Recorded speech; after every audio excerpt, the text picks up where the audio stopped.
really agree with C.S. Lewis. It's a great idea until there's somebody you need to forgive. This morning I'm using a title, An Invasive Gospel. Invasive, okay. What comes to mind when you think of invasive? Unwanted. Zebra mussel, how's that? They got the signs on the road, clean, drain, wash your boat and all that. Don't get any contaminants from one lake to another, etc., etc. Or Canada thistle. There's an invasive one for you. Tell you, once you get that started in your backyard, it is hard to get rid of. Or quackgrass, or I could ask Cliff, what's the worst invasive weed out there? And what? Foxtail. It's all over our lawn. And there's this cute little clover thing that smells pretty good when it blooms, but it kills all the grass. Invasive. Bad stuff. Is it okay to refer to the good news, aka the gospel of Jesus, as invasive? Let me explain. In the Old Testament, book of Exodus, God tells Moses to build the tabernacle. They're out in the desert, and they needed a place to worship God. They needed a place where God would live, that would be his home in their camp. So there's all the instructions, and they're very detailed and all that, and you can go to YFBC and check it out in more detail. And he was instructed to hang this big curtain over the Holy of Holies, the place where God lived. Separate God from even the rest of the tabernacle, not just from the rest of the whole camp. There's an incident where Aaron, who was Moses' brother, and he was the high priest, and in Leviticus chapter 10, two of Aaron's sons, whatever they did, they took the presence of the Lord lightly. Took it for granted. Yeah, whatever. And fire from God came and killed them both. It was a lesson. Don't take the presence of God lightly. Get that curtain over there. Keep him locked up. Keep him safe. Keep us safe from him. Those kinds of ideas were all around that. It sounded like the presence of God was tightly protected. Okay, so fast forward. The New Testament temple, when Jesus walked the earth, very specific areas where people could be. One area for priests. Ordinary people don't mingle with the priests. The priests worship in a different place than the other people. A different area for Jewish men. You don't mix men and women. I'm assuming this church also had it in the day where there was just two sides and men on one side, women on the other. Anybody? Yeah. Which side did the men sit on, by the way? On that side. Yep, same way in the Onlug, where I grew up. I was feeling really, really edgy when Susan and I started dating, and I would sit on her side with her. Nobody complained. Yeah, I know. Then we did the same thing there that you did here. You built a sanctuary with two aisles, and it messes everything up. They had in that temple, one court for the men, a different court for the women. Don't want them mixing up. A different court for Gentiles. You certainly can't have Gentiles and Jews worshiping in the same place, because the Jews would be contaminated by contact with the Gentiles. And still that one place where nobody could go, the place where God lived, shielded by that great, big, heavy curtain. Access to God was still controlled and guarded. And contact between clean people and unclean people was also very carefully guarded and controlled. You don't want to be contaminated, not by those Gentiles, not by those women, whatever. And that mindset bled into all parts of society. The mindset of keeping away from unclean or unfit people. Don't let anything invasive creep into your life, or it might defile you. And then along comes Jesus. And if you have your Bibles and want to follow along, I invite you to turn to Luke chapter 8. 3 stories that happen in fairly quick, or appear to happen in quick succession in Luke chapter 8. And we'll see what Jesus did about some of these things. Luke chapter 8, starting in verse 26. They sailed to the region of the Gerasenes, which is across the lake from Galilee. When Jesus stepped ashore, he was met by a demon-possessed man from the town. For a long time, this man had not worn clothes or lived in a house, but had lived in the tombs. Everything about this man said, unclean, unfit, don't get near him. He had not worn clothes. He was naked. He lived among the tombs. He was in contact with dead people. He was defiled. When he saw Jesus, verse 28, when he saw Jesus, he cried out and fell at his feet, shouting at the top of his voice, "What do you want with me, Jesus, Son of the Most High God? I beg you, don't torture me." For Jesus had, it's kind of like one of those backwards things. For Jesus had commanded the evil spirits to come out of the man. This region, the region of the Gerasenes, was a Gentile area, dominated by a Gentile population. We'll see later there's a herd of pigs. Jews would not have a herd of pigs. Pigs were unclean. You don't touch anything like that. In fact, and had I done my history a little better in preparation, if I remember correctly, it was Antiochus Epiphanes who about 150 years previous or something like that offered a pig on the altar in Jerusalem. I'll check that later. Maybe I got my dates wrong. Absolutely defiling the temple completely.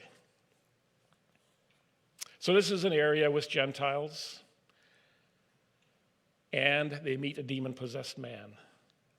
And like I said, everything about him says unclean, stay away. Demon-possessed, not wearing clothes, living in tombs. You ever see somebody you just don't want to get close to?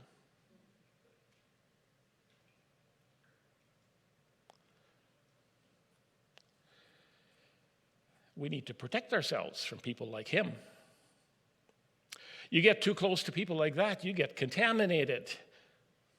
You got to protect yourself, build that wall. And what does Jesus do? Obviously, he meets him. And he tells the demons to leave this man. And I wonder how the disciples felt.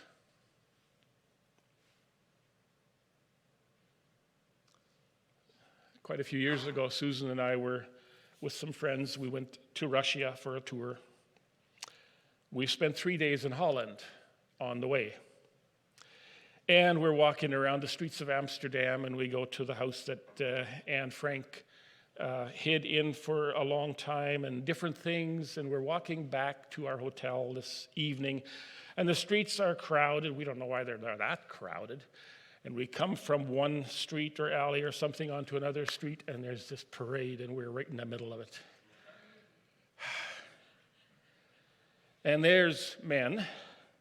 You can tell they're men because they got the hairy legs and the 5 o'clock shadow, but they're wearing pink skirts, and they're wearing overstuffed wigs, and they're wearing other overstuffed body parts.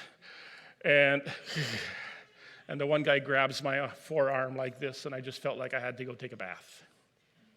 I felt contaminated. You ever feel that way? I think that's how the disciples felt here. Got to stay away from people like this man.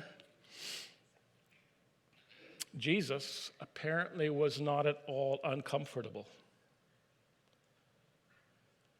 Didn't he care about being contaminated?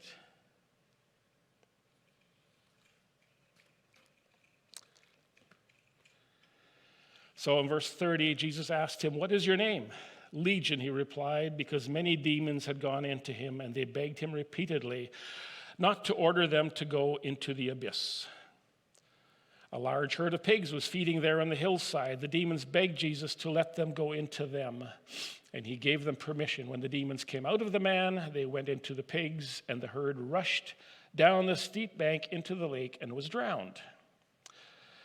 When those tending the pigs saw what had happened, they were promptly unemployed, and they ran off and reported this in the town and countryside, and the people went out to see what had happened. When they came to Jesus, they found the man from whom the demons had gone out, sitting at Jesus' feet. Close contact. Dressed, and in his right mind, and they were afraid. I don't know why. Just because something unusual had happened? Those who had seen it told the people how the demon-possessed man had been cured. Then all the people of the region of the Gerasenes asked Jesus to leave them, because they were overcome with fear, so he got into the boat and left. The man from whom the demons had gone out begged to go with him. Ever have a prayer that doesn't get answered? What's wrong with this prayer? Begged to go with him, but Jesus sent him away. Return home and tell how much God has done for you.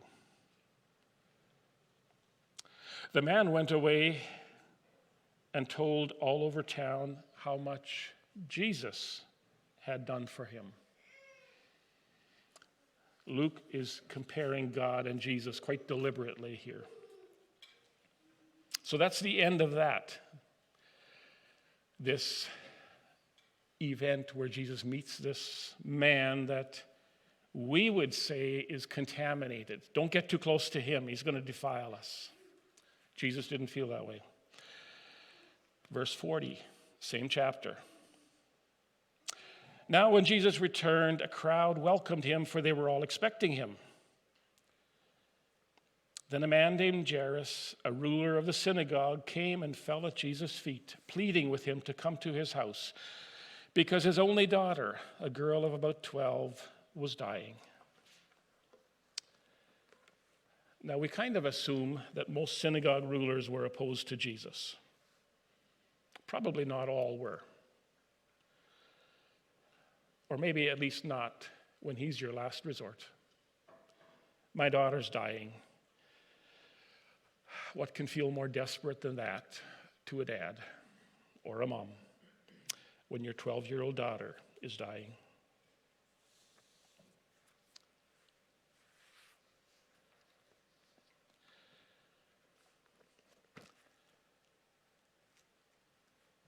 Reading on in verse 42.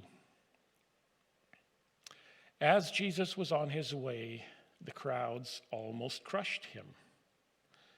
Luke is very descriptive.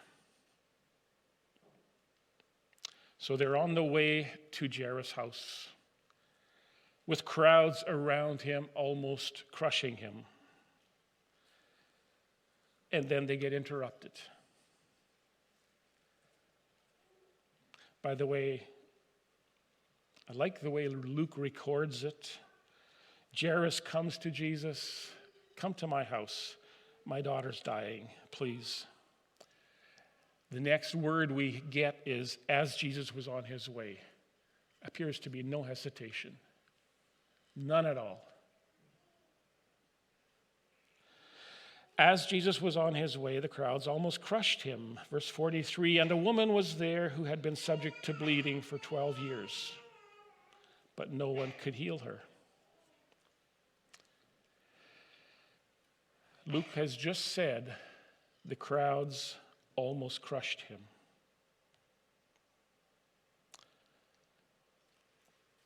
So this woman, verse 44 now, she came up behind him. How did she get there? She pushed her way through the crowd. The crowds almost crushed Jesus. Somehow she made her way through. Subject to bleeding for 12 years. Kind of like menstruation that just never quit. And no one could heal her.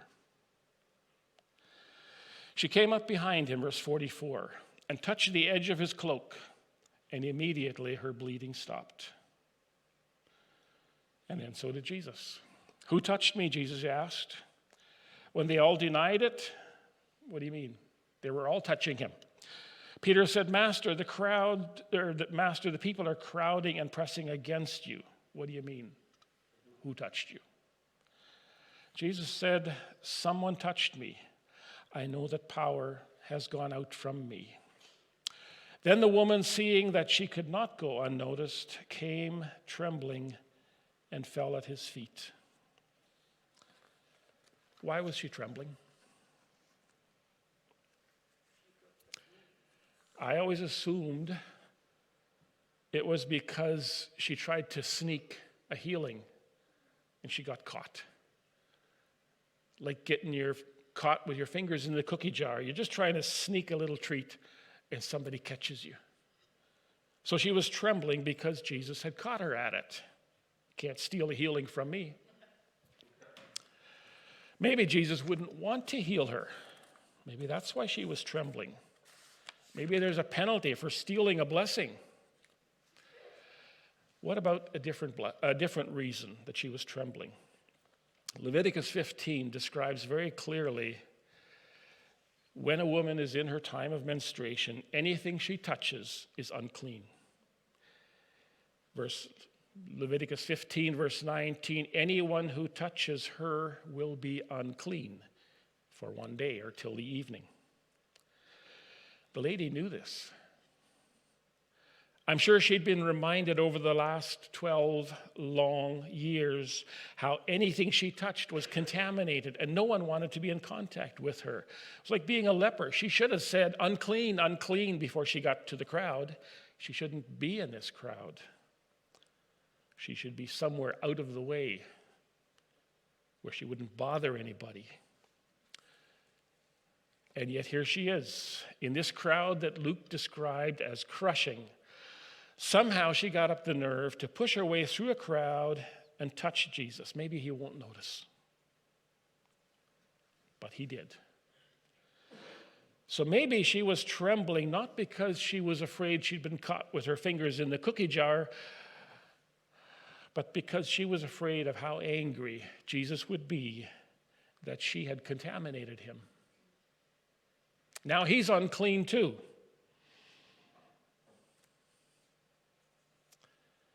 Jesus turns to her, verse 48, and says, daughter. That's like welcome to the family. Daughter, your faith has healed you. Go in peace.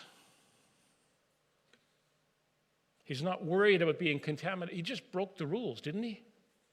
Same as with that demon-possessed man who lived among dead people. He had contact with him. He has contact with this woman. And then the third story that is continuing. Verse 49, while Jesus was still speaking, someone came from the house of Jairus, the synagogue ruler. Your daughter is dead, he said. Don't bother the teacher anymore.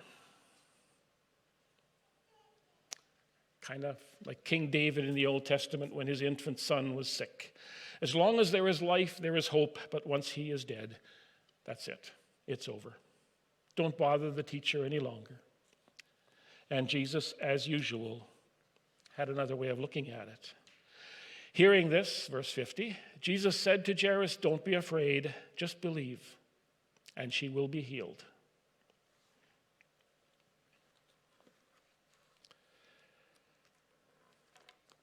Verse 51, when he arrived at the house of Jairus, he did not let anyone go in with him except Peter, John, and James, and the child's father and mother. Meanwhile, all the people were wailing and mourning for her. Stop wailing, Jesus said. She is not dead, but asleep. And they laughed at him, which is a really interesting flip-flop of emotions. But maybe these were professional mourners and wailers hired for the job. I don't know. They laughed at him knowing that she was dead. Verse 54, but he took her by the hand. And what did his disciples think now? Numbers chapter 19 says, anyone who touches a dead body will be unclean for 7 days. First, he had contact with this demon-possessed man who was dirty and naked and wild and lived among dead people. And then he is totally fine with contact from this woman who's had this bleeding for 12 years, and now he touches a dead girl. Going to be defiled, contaminated for 7 days. The synagogue ruler would certainly know that. Probably all of them knew that. Verse 54. But he took her by the hand and said, my child, get up. Her spirit returned, and at once she stood up. Then Jesus told them to give her something to eat. Her parents were astonished. But he ordered them not to tell anyone what had happened. 3 events in the life of Jesus happening back to back, quick succession. The first one, the demon-possessed man, then crossing of the lake, and the other 2 kind of are intertwined. All of them would not have happened if Jesus had stuck to the Old Testament laws. All of them probably left his disciples very uncomfortable, because all of them would have left Jesus contaminated. A long time later, Peter, one of the inside ones who got invited into the house where the little girl was raised from the dead, Acts chapter 10, Peter has this vision of a large sheet coming down from heaven, filled with all kinds of animals that were considered unclean by Jewish law. And the voice in Peter's vision says, get up, Peter, kill and eat. And Peter's response is, this is Acts chapter 10, verse 13 and 14, surely not, Lord. I have never eaten anything impure or unclean. I've kept all the rules, God. I don't do this, God. Well, that same Peter was here watching Jesus do this 3 times in a row. So that's the mindset of the people that Jesus was living among. Protect yourself from contamination. That's what the law says. And Jesus had this annoying habit of defying the law. Supper at Matthew's house. Matthew was a tax collector. Supper at Zacchaeus' house. He was also a tax collector. Allowing an unclean woman to wash his feet and pour perfume over him in public. Did he do this simply to annoy the people? Was he just trying to tick them off, or was he trying to get himself crucified? What if he was doing something else? What if he was showing by his own example that, first of all, God is accessible to all? Maybe that's why he got so upset when he came into the temple and he saw the whole market thing going on, and it was hindering people from worship.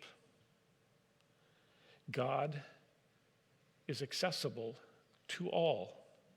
The demon-possessed man who lived among dead people, the woman with a bleeding problem for 12 years who was ceremonially unclean, touching a dead girl. God is accessible to all. Secondly, what if he was showing that God's power is greater than the things that we think contaminate us? That contamination was not a risk for him. His power was greater. But even that still sounds like his defenses are stronger, and that's all. Thirdly, what if he was demonstrating that the gospel is stronger than the sin around us and the contamination. Instead of creating walls and rules to protect his people from contamination, that this gospel has the power to invade those places and change them. Instead of Christians hiding behind protective shields, maybe then we could invade places that we would otherwise be cautious about. Maybe the gospel is invasive. In its truest sense, it is, and history has lots of examples of that. The gospel doesn't have to be protected and guarded and saved. We don't have to protect God's honor or anything like that. The gospel can be invasive into the world around us. And Jesus said, the gates of hell will not stand against it. And what if the next time you see someone that normally you would stay away from, and you would recognize this as an opportunity for the good news of Jesus to invade someone else's life? The gospel was never intended to live safely behind closed doors. It was always intended to go out and invade the world around us.